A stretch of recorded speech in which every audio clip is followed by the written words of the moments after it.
اسلام دین فطرت ہے، یہ ہمیں ہر معاملے میں ہماری رہنمائی کرتا ہے، کوئی بھی پہلو ہمارا ایسا نہیں جس کے حوالے سے یہ رہنمائی نہیں کرتا۔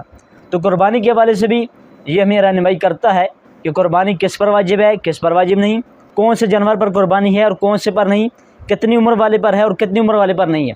تو یہ ہر حوالے سے اسلام ہماری رہنمائی کرتا ہے۔ تو آج ہم یہ جانتے ہیں کہ قربانی کس پر واجب ہے۔ یاد رکھیں، اس کے لیے 5 شرطیں کا ہونا ضروری ہے کہ مسلمان عاقل بالغ مقیم اور صاحب نصاب پر قربانی واجب ہے، کہ مقیم یعنی کہ مسافر پر نہیں، اس طرح صاحب نصاب یعنی جو صاحب نصاب نہیں ہے تو اس پر بھی قربانی نہیں ہے۔ اب اس کا نصاب کیا ہے؟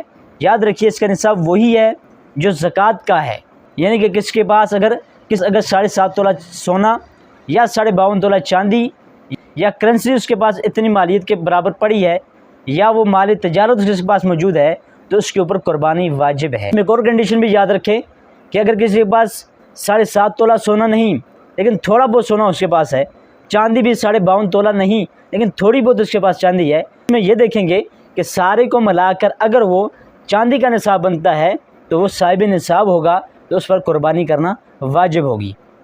تو لیکن زکوٰۃ اور قربانی میں صرف ایک فرق یہ ہے کہ زکوٰۃ کے اوپر مال کے لیے ضروری ہے کہ اس کے اوپر سال گزرا ہو، لیکن قربانی کے لیے یہ ضروری نہیں ہے کہ اس پر سال گزرا ہو۔